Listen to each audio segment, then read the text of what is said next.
Blog बंद करें? सिर्फ अरे इमोशनल स्टोरी मम्मा सुनाए जा रही है। Hello everyone, welcome back to our channel Aarti Shararti blog में आप लोगों का खूब सारा स्वागत है। आज कैसे हैं आप लोग? फिलहाल अभी मैं ब्लॉगिंग स्टार्ट की हूँ। मैं ना बहुत अभी थोड़ा सा अपसेट थी। कोई चीज़ परेशान कर रहा था, माइंड में ऐसे कुछ चल रहा था, तो मैं परेशान ही थी, बहुत परेशान थी, इतना कि खाना वाना कुछ भी खाने का मन नहीं कर रहा था। बट अभी मेरा बच्चा मैं क्या ही बोलूँ, कहते हैं ना कि एक माँ को जब उसका बच्चा मुस्कुराए, वो हंसे खिलखिलाए, तो उस माँ का दर्द जो है वो बिल्कुल भी ख़त्म हो जाता है। एकदम माँ अपना दर्द भूल जाती है बच्चे को देखने के बाद। तो सेम अभी मेरे साथ भी यही हुआ। मैं भी बहुत परेशान थी किसी बात को लेकर के। तो ये क्या कर रहा है ना कि इतना प्यारा प्यारा स्माइल दे रहा है ना मैं अब क्या ही बताऊँ। ऐसे एकदम कर रहा है जैसे इसको लग रहा है कि ये बोल रहा हो अपने मुंह से कि मम्मा टेंशन मत लो, मैं तुम्हें ज़्यादा परेशान नहीं करूँगा, मैं खुद खेल लूँगा। ऐसे लग रहा है इसका फेस का एक्सप्रेशन से। तो फिलहाल अभी बज चुके हैं 12:30 और अभी जस्ट आधे घंटे पहले ही मैंने खाना खाया। तो मैं आज आप लोगों के साथ कुछ चीज़ें शेयर करने वाली हूँ जो कि मुझे लगता है कि करनी चाहिए। हो सकता है मेरे जैसी और भी कई महिलाएं हों जो इन सब परेशानियों को झेल रही हों और वो अंदर ही अंदर बहुत टूट चुकी हों। तो गला थोड़ा सा ख़राब हो रहा है, तो मैं इसलिए अपनी चीज़ें शेयर कर रही हूँ ना कि वो भी थोड़ा सा मेरे ब्लॉग को देखकर उनमें भी थोड़ा हिम्मत आ जाए, वो बिल्कुल भी परेशान ना हो। तो फ़िलहाल अभी मैं यही बोलने वाली हूँ कि छोटे बच्चे के साथ मैं कैसे अपना घर पति सब चीज़ मैनेज करती हूँ। तो अभी ना मेरे को रूम में थोड़ा सा ठंड लग रहा है। ये सॉल या स्टॉल भी बोल सकते हो, ये मेरे को भैया ने ला के दिया, बड़े वाला भाई जब गया था। तो इस टाइम तो बाबू पेट में ही था तो भैया जब कश्मीर गया था तो लाया था। और अभी शायद एक और स्टॉल लाया है, दार्जिलिंग गया तो भैया कहीं भी जाता है तो भाभी के लिए जो चीज़ आते हैं मेरे लिए भी लेके आके आता है। ऐसा नहीं है एक मेरा भाई मतलब भेदभाव करता है कि नहीं मेरी बहन इस घर से चली गई तो उसका हक ख़त्म हो गया, उसे कुछ चीज़ें नहीं मिलनी चाहिए, तो ऐसा नहीं है। और मैंने वैसा ना गाइस बना के रखा है अपने रिश्ते को मायके से कि मैं ज़्यादा इन्वॉल्व नहीं होती। जब मुझे जो चीज़ बोला जाता है मैं उतना ही करती हूँ, नहीं बोला जाता मैं बीच में नहीं बोलती सबके। तो रिश्ता ऐसे मैं बना के रखी हूँ, कितना प्यार और सम्मान मिलता है मुझे। तो अभी सुबह मैं अब तो पतिदेव का स्कूल थोड़ा और जल्दी जाना होगा क्योंकि बोर्ड के एग्ज़ाम्स जो है वो स्टार्ट हो गए हैं आज से ही। तो थोड़ा सा मेरा चैलेंज और बढ़ गया है। जो मैं 6 बजे उठती थी वो मेरे को 5 बजे उठना पड़ रहा है तो कभी 5 बजे उठती थी तो वो 4 बजे उठना पड़ रहा है। तो ट्रैफिक की वजह से उन्हें जल्दी जाना पड़ता है, तो मुझे भी थोड़ा जल्दी उठना पड़ता है क्योंकि मैं अगर देर से उठी ना जिस दिन उस दिन पूरा काम खराब हो जाता है सबका। मैं अगर जिस दिन लेट से उठी उस दिन खाना नहीं बनेगा, पति भूखे जाएंगे, ससुर जी को जेठ जी के घर खाने जाना पड़ता है, मेरे बच्चे का मालिश नहीं हो पाता है। तो मतलब मैं ऐसी हूँ वन मैन आर्मी, मतलब जो पूरे घर को पूरे इस घर के फैमिली मेम्बर को मेरे को ही संभाल के रखना है। उसके लिए सबसे पहले मुझे अपने आप का केयर करना चाहिए। बट फेस देख कर लग नहीं रहा होगा, थोड़ा लग रहा है बीमार टाइप। एक्चुअली हेयर में ऑयल वगैरह भी कुछ नहीं लगाया, बट पता नहीं क्यों ऐसा फेस लग रहा है। इसलिए लग रहा हो क्योंकि मैं फेस में कुछ लगाती नहीं हूँ, यहाँ तक कि मॉइस्चराइजर तक नहीं। अब छुट्टी मतलब इस बार की प्रेगनेंसी में बताऊँ ना तो ये थर्ड प्रेगनेंसी मेरे लिए ऐसा मतलब कुछ सीख दे के गया ना कुछ चीज़ें सीखने के लिए तो मिली ही मिली कि मैंने बहुत कुछ सीखा। लेकिन इस बार मैं अपने आप पे बिल्कुल भी नहीं ध्यान दे पाई। हर बार तो क्या होता था कि चलो मैं आप लोग तो पहले अगर मैं ब्लॉग वगैरह बनाती तो आप लोगों से आप लोगों को दिखा पाती कि नहीं मैं कैसे अपना रूटीन मेंटेन करती हूँ, कैसे घर का काम करती हूँ और इतना अच्छा से एकदम सजी सवरी रहती थी। लेकिन इस बार क्या हुआ ना कि सजना सवरना तो दूर, 2-2 दिन तक मैं कंघी भी नहीं कर पाती थी क्योंकि जब ये मैंने प्रेगनेंसी कंसीव किया था तो घर में भी कुछ काम लगा हुआ था। कभी घर के काम से बाहर के काम से मैं बहुत परेशान रहती थी। क्या हुआ? अच्छा तुमसे कोई नहीं बात कर रहा है तो अभी मैं क्या करती हूँ कि सुबह 5 बजे उठती हूँ। अब मम्मी नहीं रहती है तो बहुत मुश्किल हो जाती है और मम्मी सब दिन यहाँ रह भी नहीं सकती है, ये भी प्रॉब्लम है जो मुझे एक्सेप्ट करना पड़ेगा कि मम्मी सब दिन यहाँ नहीं रहेगी। पापा भी फुल टाइम मेरे पास नहीं रह सकते, तो मम्मी पापा रहते तो थोड़ा अब क्या मुझे बहुत मतलब आराम मिल जाता है।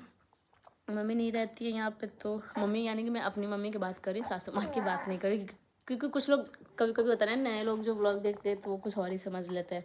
तो सासू माँ नहीं है मेरे साथ, बस ससुर जी ही रहते हैं, तो उन्हीं का ध्यान रखना पड़ता है।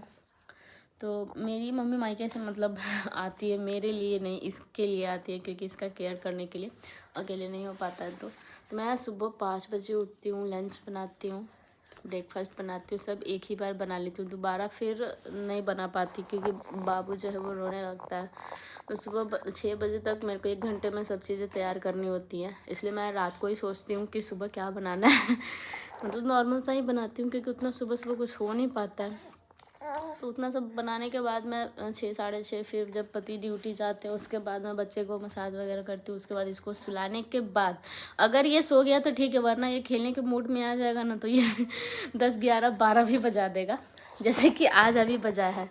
तो मैं 12 बजे खाना खाई और मम्मी रहती है ना गाइस, तो थोड़ा सा आराम इसलिए हो जाता है क्योंकि मैं आराम से खाना बनाती हूँ, उसके बाद मैं नहा धो के खा लेती हूँ। मम्मी इसका मालिश करती है, मेरे को बस इसको फीड कराना होता है। उसके बाद मम्मी मतलब इसका सारा ध्यान रखती है मैं नहीं रखती। मैं घर का बाकी जो एक्स्ट्रा काम होता है कभी कभी आ जाती है, जैसे कपड़े वगैरह आयरन करना, कुछ एक्स्ट्रा काम जो होता है मैं वो सब कर लेती हूँ। तो अकेले मैनेज करना थोड़ा मुश्किल है, लेकिन कहते हैं ना, एक माँ ही होती है वो योद्धा जो हर चुनौतियों को पार कर सकती है, हर मुश्किल से लड़ सकती है। तो एक माँ को बहुत हिम्मत भगवान शायद देते हैं, तभी एक माँ इतना सब कुछ कर पाती है। और मुझे तो और भी अकेला ऐसा नहीं है कि मैं किसी को बोली नहीं हूँ रहने के लिए, मैं सबको बोलती हूँ रहने के लिए, लेकिन कोई रहने के लिए रेडी नहीं। 1-2 दिन के लिए तो मैं बोलती हूँ तो कोई रेडी नहीं होता है ससुराल के साइड से, कि मेरे को टाइम नहीं है, किसी की बहू नहीं है, तो किसी की बेटी नहीं है, तो किसी का बच्चा छोटा है, तो कोई बीमार है, ये वो करके तो मैं ज़्यादा बोलती नहीं हूँ। 1-2 दिन बोली थी भी बीच में, जबकि उस दिन बाबू का तबीयत भी ठीक नहीं था, फिर भी लोग नहीं रुके, तो मुझे लगा कि चलो बोलना सही नहीं है। मतलब मुंह ऐसा जगह खोलना चाहिए ना कि जहाँ पे लोग सुने समझे और आपका दर्द जो है वो समझ सके। ऐसे जगह पे नहीं कि आप बोले और आपको फालतू एकदम मतलब बना दिया जाए कि आप कुछ भी बोलो मुझे कोई फ़र्क नहीं पड़ता, आपको कितना भी तकलीफ़ हो मुझे कोई फ़र्क नहीं पड़ता, मैं जाऊँगी तो जाऊँगी, चलो भाई ठीक है। तो मैं भी अब यही करती हूँ। एक बार लास्ट टाइम बोल दिया, अब कोई आया ना आए, रुके ना रुके, मुझे इससे कोई मतलब नहीं, मैं अकेले मैनेज करूँगी। हाँ, इन दिनों थोड़ा सा ज़्यादा काम बढ़ गया एग्ज़ाम्स की वजह से, थोड़ा उन्हें जल्दी जाना पड़ा। ऐसे भी 6-7 बजे तक 7 बजे तक जाते थे, तो लगभग मेरे को 6 बजे हो जाता था। चलो हाँ, 6 बजे उठती थी तो 7 बजे तक ब्रेकफास्ट बनाती थी। लेकिन मम्मी नहीं रहती है तो 1 घंटा पहले उठना पड़ता है, इसलिए क्योंकि मैं लंच बनाती हूँ तो बच्चे को कौन देखेगा, और वो एक मतलब वो अपना तैयार होते रहते, तो उन्हें भी 1 घंटा लग ही जाता है लगभग रेडी होने में। तो मेरे को अगर उन्हें 6 बजे जाना है तो मेरे को 4 बजे उठना पड़ेगा, तब मैं लंच बनाऊँगी 4 से 5, उसके बाद मैं 5 से 6 बच्चे को संभालूंगी, तब वो रेडी होंगे। अगर उन्हें 7 बजे जाना है तो मैं 5 बजे उठूँगी, मैं 5 से 6 खाना बनाऊंगी, उसके बाद 6 से 7 वो रेडी होंगे, तो मैं बच्चा देखेंगी। उसके बाद जब वो चले जाएंगे तो फुल टाइम मेरे को बच्चा देखना है। हाँ, सबसे ज़्यादा प्रॉब्लम एक सुबह में होता है मेरे साथ, एक होता है 11 बजे। 11 बजे एकदम फिक्स टाइम है पापा जी का, तो 11 बजते बजते ससुर जी घूम के मतलब सुबह सुबह अर्ली मॉर्निंग में घूमने चले जाते हैं बाहर। फिर उसके बाद वो लगभग 11 बजे एकदम एग्जैक्ट इसी टाइम पे आते हैं, 11, 11:15, 10:45 ऐसे, मतलब उनका टाइमिंग फिक्स रहता है कि नहीं वो उस टाइम वो आते हैं। तो उस टाइम आते हैं तो उनको नहलाना, मतलब नहाने के लिए गर्म पानी करना होता है, फिर उनका कपड़ा धुन के देना होता है, फिर उन्हें खाना निकाल के देना। तो इतने में मुझे कम से कम 20 मिनट तो लग ही जाते हैं, और मैं पहले से रेडी भी नहीं कर सकती। पहले से अगर रेडी करूँगी तो गर्म पानी ठंडा हो जाता है, सुबह को अगर गीज़र ऑन करो तो थोड़ा बहुत पानी रहता है, लेकिन कभी क्या होता है लाइट नहीं रहता है तो कभी ये कभी वो प्रॉब्लम हो जाते हैं। खाना पहले मैं क्या करती थी कि रख देती थी पापा जी का खाना निकाल के, जब मैं प्रेग्नेंट थी तो उस टाइम भी मैंने अकेले ही ससुर जी का जो है वो ख्याल रखा था, और बहुत मुश्किल आया भाई, मैं क्या ही बताऊँ। वो दिन याद करती हूँ ना तो मेरे ब्लॉग में देखिएगा एकदम क्या हाल था मेरा अकेले सब करके। फिर उसके बाद मैं अभी क्या होता है कि सुबह में मैं खाना तो सवेरे बना लेती हूँ जिस दिन बनाती हूँ। हाँ, जिस दिन मेरा तबीयत ठीक नहीं रहता, बाबू का तबीयत ठीक नहीं रहता, बाबू रो रहा है, तो उस दिन मैं खाना नहीं बनाती हूँ, तो उस दिन थोड़ा और मुश्किल हो जाता है अकेले संभालना इसको। तो पापा जी की मतलब समझ में नहीं आ रहा कैसे मैं टाइम मैनेजमेंट करूँ। पहले से मैं खाना भी नहीं निकाल सकती। अगर मैं 6 बजे खाना बना लूँ तो 6 बजे मैं खाना निकाल भी दूँगी तो पापा 8 बजे तक नहीं खाएंगे, 7 बजे भी नहीं खाएंगे, वो देर से ही खाते हैं। तो लगभग 11 बजे वो खाएंगे। तो सुबह से अगर खाना आप थाली में निकाल के रख दिए तो वो खाना सूख जाएगा, वो अच्छा नहीं लगेगा। तो ये भी प्रॉब्लम है कि मेरे को सीढ़ियाँ चढ़ के फिर जाना पड़ता है। और उस 20 मिनट में मुझे अपने बच्चे को सुलाना होता है, क्योंकि ये दादा के पास भी नहीं रहता, इतना रोता है ना। वो लेने लायक भी नहीं है क्योंकि उनकी उम्र काफ़ी ज़्यादा हो चुकी है, लगभग 80 कंप्लीट हो चुका है, 80 से भी प्लस हो चुका है, 85 हो चुका होगा शायद उनका। तो वो नहीं ले पाते हैं और ये रहता भी नहीं, ये बस घुमाने वाला पार्टी ढूंढता है गाइस। तो वो नहीं ले सकते हैं। तो इसको मेरे को अभी जस्ट देखो मैंने इसको क्या किया कि इसको सुलाई, तो मुझे लगा कि सो गया, बट ये नाटक कर रहा था तो फिर उठने लगा। फिर मैं इसको बोली कि बच्चा तुम सो जाओ, दादा को खाना देने जाना वरना दादा भूखे रहेंगे। तो फिर पता नहीं इसको क्या हुआ कि ये सो गया थोड़ा देर के लिए। फिर मैं जल्दी से नीचे गई, पापा को खाना वाना गर्म किया, फिर दिया गीज़र का लाइन, जल्दी से गर्म पानी किया, सब चीज़ रख के फटाक से मेरे को ऊपर आना पड़ता है। एक कान मेरा जो है ना ऊपर लगा रहता है कि बच्चा रो तो नहीं रहा है, और ऐसे मैं मैनेज करती हूँ सब चीज़। अगर मतलब पेट में था तो चल भाई अपना शरीर है, जैसे तैसे सीढ़ियाँ चढ़ लो कर लो हो जाता है। लेकिन बच्चा जब गोद में आ जाता है तब आप लोग रोते हुए उसको नहीं देख सकते हो ना।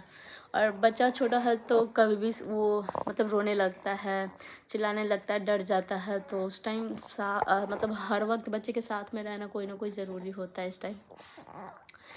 बट मेरी ये ऐसी बदकिस्मत है कि मैंने ऐसा नहीं कर पाती हूँ। कुछ ऐसा काम आ ही जाता है कि मेरे को इसको छोड़ के जाना पड़ता है, नीचे ऊपर करना पड़ता है।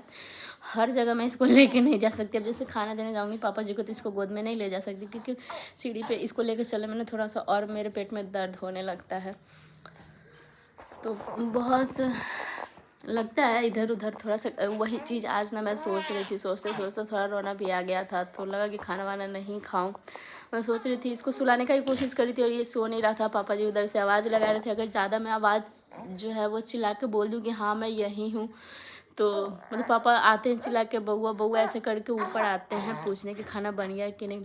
तो अगर आप धीरे से आवाज़ दोगे तो पापा जी सुनते नहीं हैं। क्या हुआ बाबू? और ज़ोर से मतलब मैं बोलती हूँ ना एकदम चिल्ला के कि हाँ मैं यही हूँ, तो ये डर जाता है। क्या हुआ?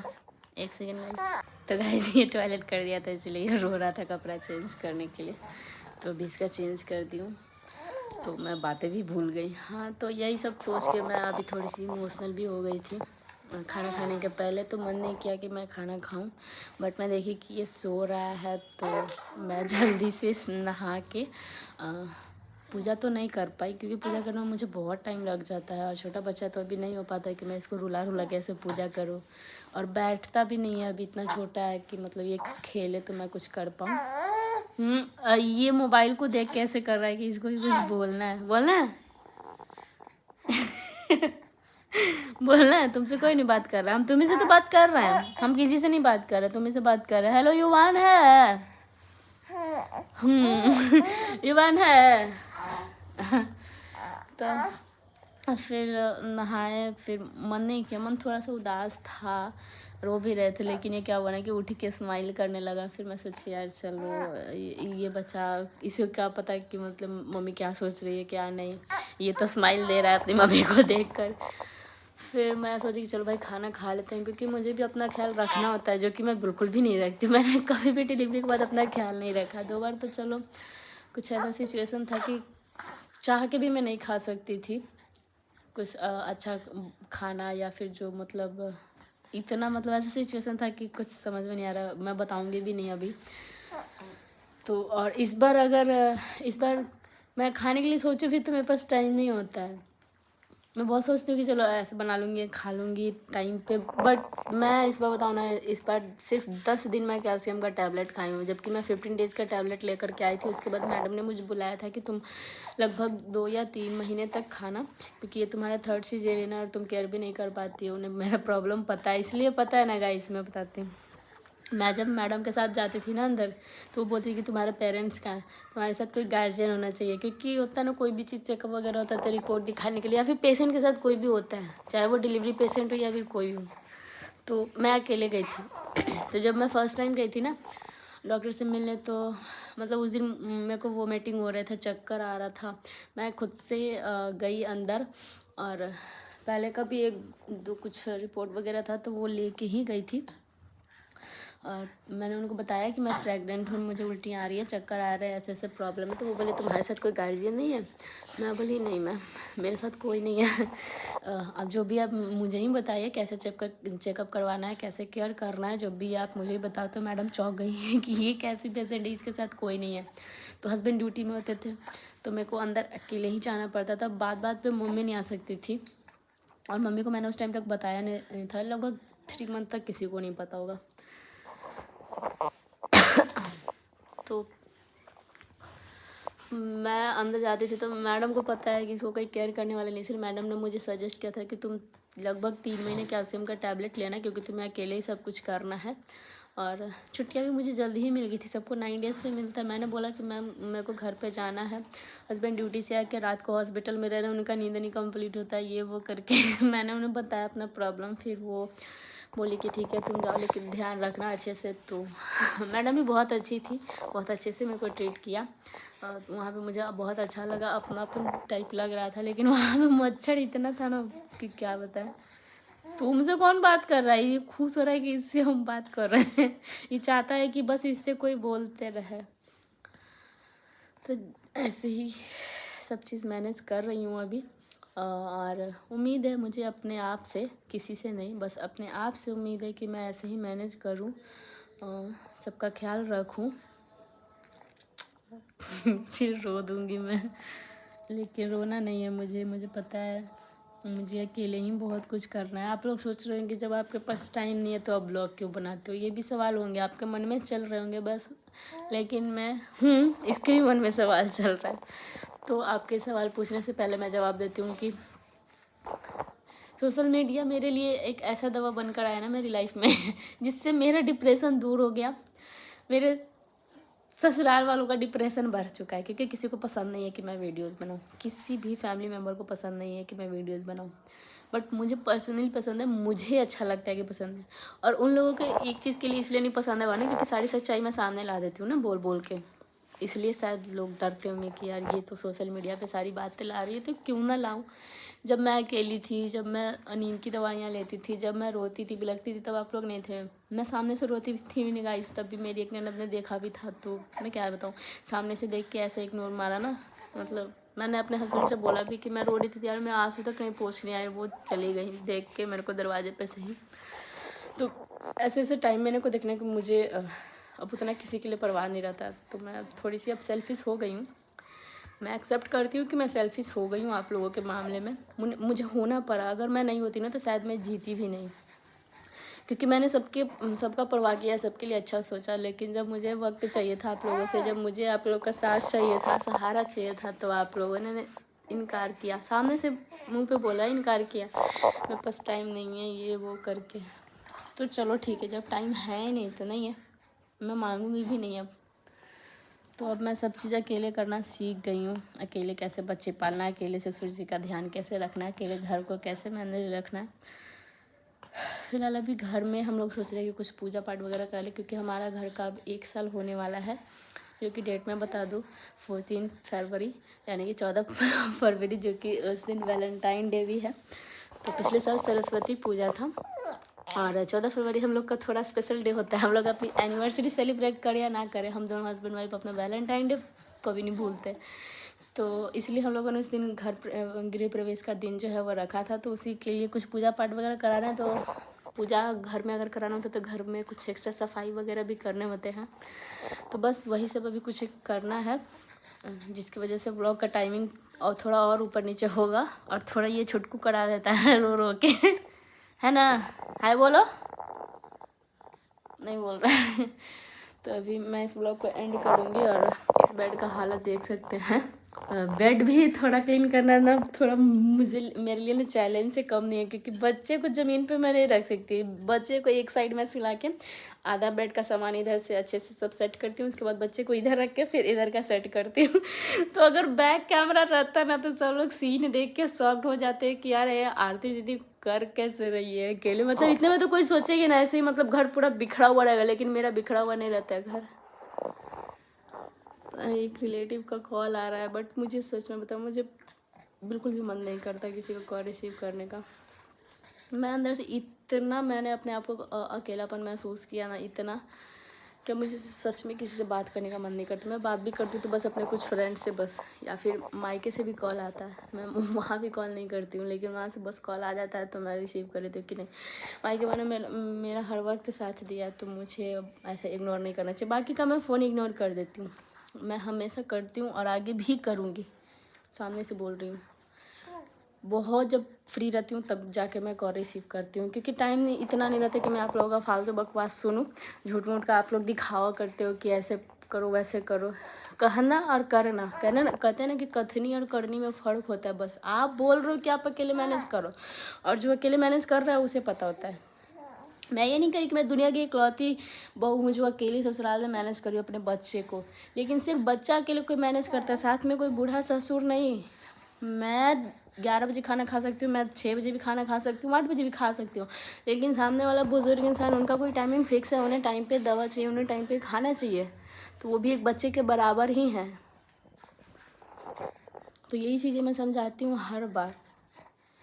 मैं ये तो मुझे पता है, सब लोग बाहर में दिल्ली मुंबई कोलकाता जो लोग रहते हैं वो लोग भी तो अकेले पति और बच्चे के साथ रहते, तो पति ऑफिस में होते हैं, बच्चे के साथ माँ अकेले होती हैं, लेकिन उनके साथ गार्जियन तो नहीं होते ना। वो भी ऐसे गार्जियन जो आपको नहीं कर सकते हेल्प, चाह के भी नहीं कर सकते, उन्हें खुद बुरा लगता है, उन्हें खुद गिल्टी फील होता है पापा जी को कि मैं तो गोद में भी इसे लेकर के नहीं मतलब रख सकता, तो वो कुछ नहीं बोलते हैं।